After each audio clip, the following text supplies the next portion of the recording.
Shivaji park येथे या विजयी मोर्चाची सुरुवात आता झालेली आहे ना. भूतो असं हे आंदोलन होतं, कारण यानंतर देखील हे जे जेनचे आंदोलक आहेत आपल्या मागण्यांसाठी पुढे सरसावणार आहेत हे आपल्याला माहिती आहे.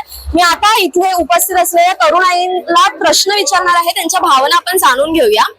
काल धर्मेंद्र प्रधान यांनी राजीनामा दिला. आप हिंदी में बात कर सकते हो, मैं मराठी में पूछती हूँ. धर्मेंद्र प्रधान यांनी राजीनामा दिला. तुमच्या पोस्टरवर अजून 5 मंत्र्यांचे नेत्यांचे फोटोज दिसत आहेत. तुला नक्की काय सांगायचं या पोस्टर? मेरे को तो खाली इंस्टाग्राम पे मिला तो उठा के लेकर आ गया, और कुछ नहीं है मेरा पॉइंट ऑफ व्यू. आपण आणखी विद्यार्थ्यांना इथे प्रश्न विचारूया.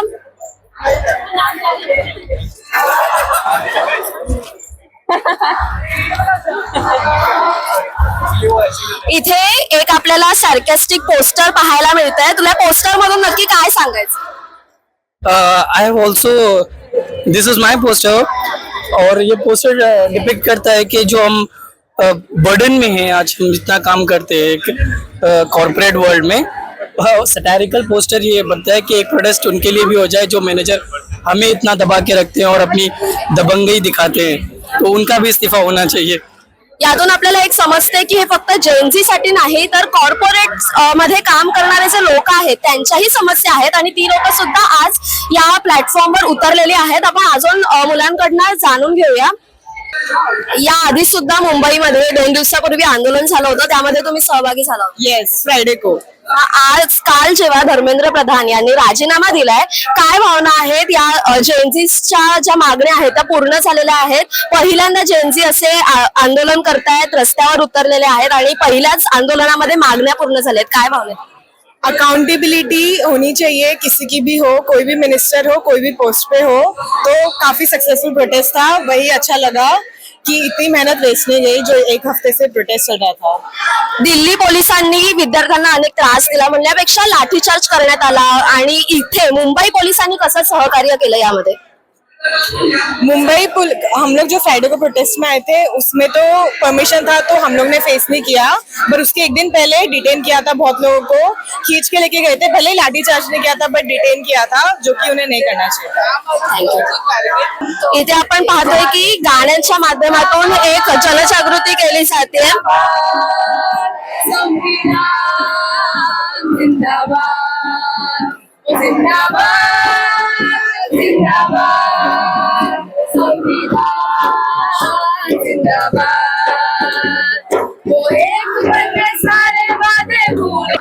तुमच्या पोस्टर मधून तुम्हाला काय संदेश द्यायचा आहे?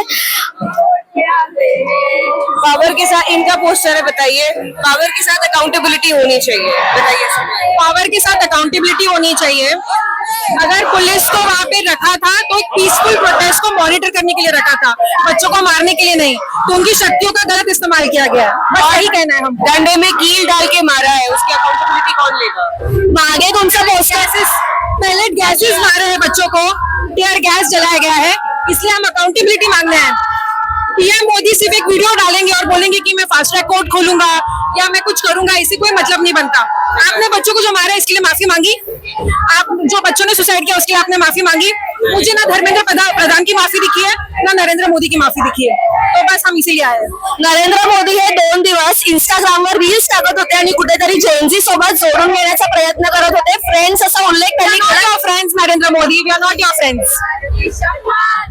आपण पाहिलं की या आंदोलनानंतरही तरुणांमध्ये नरेंद्र मोदी यांच्याबद्दल, धर्मेंद्र प्रधान यांच्याबद्दल खूप रोष आपल्याला पाहायला मिळतोय. तसंच या विजयी मोर्चाची किंवा आंदोलनाची एक दुसरी बाजू अशी आहे की यातील काही तरुण जे आहेत ते फक्त इंस्टाग्रामवर त्यांना दिसलंय म्हणून ते या आंदोलनामध्ये सहभागी झालेत. कधी कधी तरुणांना या गोष्टीसाठी, म्हणजे इंस्टाग्रामची ही चळवळ त्यांनी पुढे आणलेली आहे असं सुद्धा आपण बघू शकतो.